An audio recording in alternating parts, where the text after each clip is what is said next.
Ako po, mag-ask ako sa inyo ng question ngayon. Ako po bang sir? Pero magpaparapol po muna tayo. Sino po gusto ng raffle? Okay. Sige. Asan na yung tax? Magpaparapol po tayo. Okay, palagpakan po natin ulit siya ang Vice President. Okay? So, magparapol po tayo.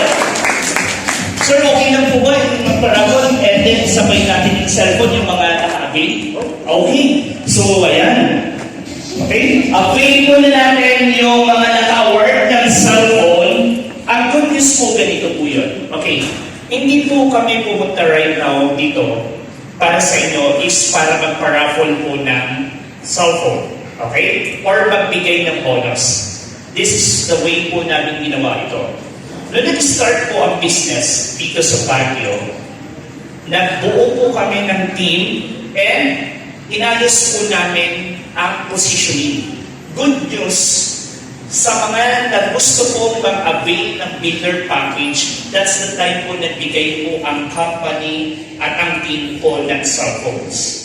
And because gusto po namin maibigay sa inyo ang part po ng ating business. So, bonus lang po siya.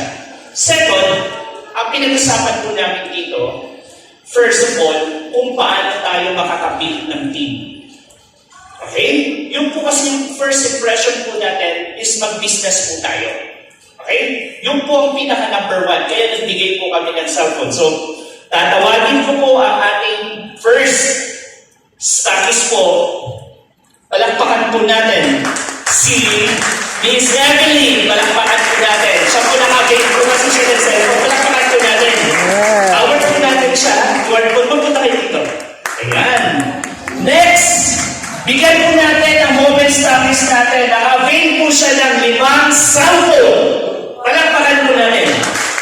Punta po ba? Ayan. And next po. Okay?